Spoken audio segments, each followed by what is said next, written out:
Então, gente, quando eu era criança, na cidade de São Luís, do Maranhão, eu via passarem pessoas diferentes das que eu tinha costume de ver na minha janela, mal vestidas, muito magras, famílias inteiras. Eu não entendia bem aquilo, mas eu vi algum adulto dizer: são os flagelados da seca.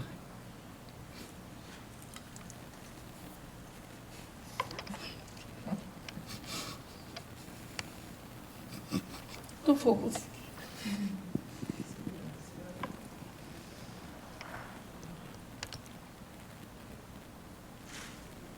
Essas imagens ficaram dentro de mim. Porque, como eu disse, todos nós somos imigrantes. Eu sou migrante, a minha família é migrante, e eu sou várias vezes. Quando adulta, muito jovem, em 1968, eu migrei para vir buscar o tratamento de psicanálise e conhecimento. Me matriculei num curso de gravura em metal na Escolinha de Arte do Brasil.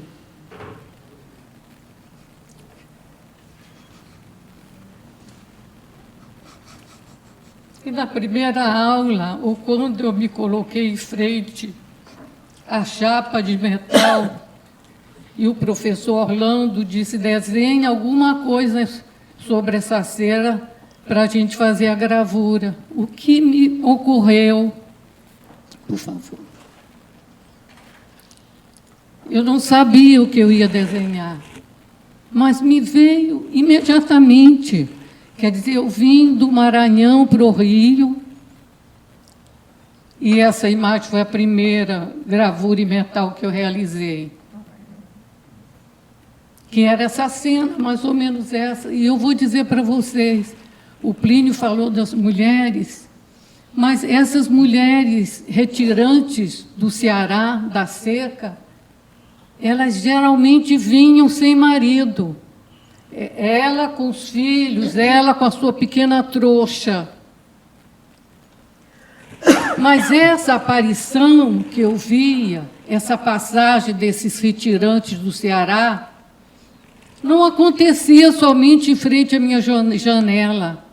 Eu soube agora, sou grata ao meu amigo que me mandou essa indicação, que no Ceará houve campos de concentração para impedir, pode mostrar, por favor, a figura seguinte, para impedir que as pessoas fugidas da seca, da falta de alimentação, da falta de trabalho, eram impedidas de chegar na capital, para não modificar, entre aspas, a paisagem do local.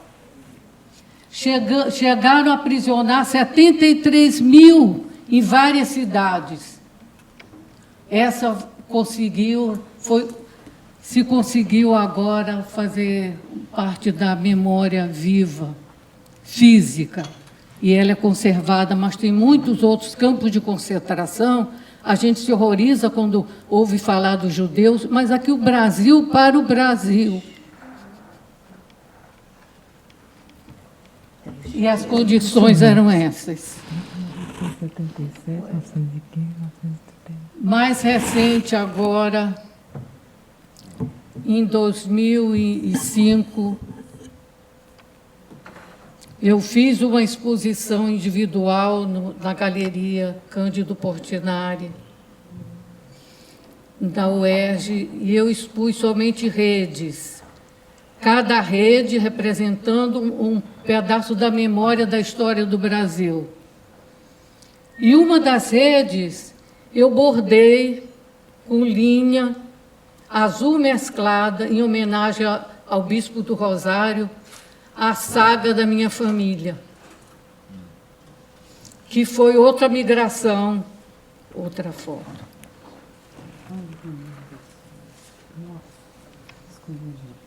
Eu bordei, não se vê, mas no outro slide vocês vão ver o que eu escrevi.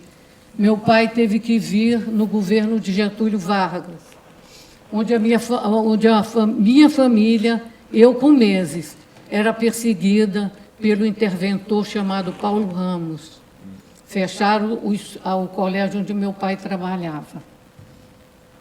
E ele era advogado, ele não teve mais condições também de exercer seu trabalho como advogado. Veio para o Rio, deixou minha mãe grávida do 5º filho. E ele veio se organizar, se estabelecer. Eu fiquei com a minha mãe, mas eu perdi a presença do meu pai na minha primeira infância. Quando eu vim, nós viemos nos reencontrar com meu pai, já eu tinha quase 2 anos, e minha mãe já trazia o bebê de 9 meses. Nasceu depois de mim. É isso, gente. A gente vai guardando, e eu digo para vocês, eu sou sensível hoje à história da imigração, porque também eu vivi. Em função dessa sensibilização, eu percebi, já foi falado aqui, que onde ficam os imigrantes que vêm buscando salvação ou uma melhoria de vida? O que lhe resta? Resgatando o poeta, o que lhe cabe nesse latifúndio? Onde podem morar favelas? Então, eu pintei 3 favelas. Na primeira favela, eu priorizei a alegria, o folclore. E eu junto a vocês a expressão de um depoimento de uma pessoa que habita numa cidade da África. Ele falou uma coisa que eu apliquei para essa tela. Estamos tão preocupados de sermos felizes que esquecemos a nossa miséria. E a tela seguinte, por favor. Quando eu estou pintando esses trabalhos, vocês me dão mais 2 minutinhos, me ocorre espontaneamente alguma música. E nessa eu me lembrei do título da música de Vandré, para não dizer que não falei de flores. Eu escrevi, então, não dá para ver, vê a faixa seguinte. Não está conseguindo? Toca no ícone. O som. O outro, a outra foto. E o outro, a outra foto.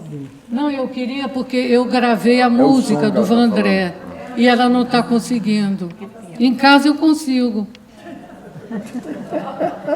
Vê se na original não consegue. Ela vai bater na minha. Estelinha, por favor, dá a original para ela. Então, pode passar a seguinte, querida, enquanto isso. Então, aqui eu já fiz com a intenção dessa música. Barracão de zinco. Se não vai, a gente canta. Pobretão infeliz. Eu já fiz com essa ideia, tanto que aqui não dá para ver direito, mas eu fiz com papelão corrugado. E agora, eu não escrevi nada, eu recortei do jornal a imagem seguinte, por favor. Vamos passando. Eu recortei essas expressões para salvar a união. Conheçam, a favela quer que a gente conheça. Eu fiz uma viagem que a guia apontou a favela dizendo assim, região de Minas. A guia falou, aqui mora o trabalhador e a trabalhadora dessa terra. E é como nós já conhecemos agora a favela.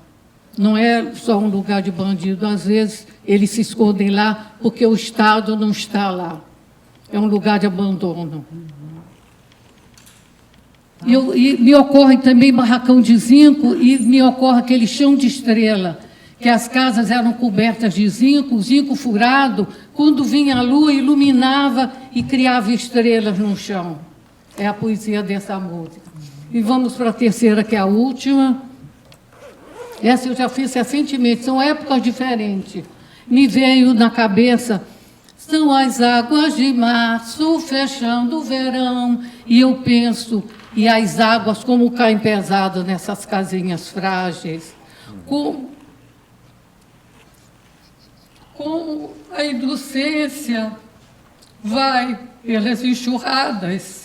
Quantos corpos ficam soterrados nessas chuvas pesadas do Rio de Janeiro. Mas eu escolhi 2 frases somente, que falam da inocência e da violência nesses lugares.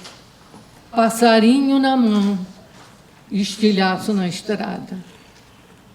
Agora, gente, eu queria ler uma frasezinha de um grupo já organizado das Redes da Maré, recente agora, no dia 8 de setembro, um pedacinho da carta que foi escrita por esse grupo de tecedores e tecedoras das Redes da Maré. O finalzinho da carta. Acreditamos na educação e na palavra como principais armas de combate à opressão e à violência. É assim que reafirmamos o nosso compromisso com a vida.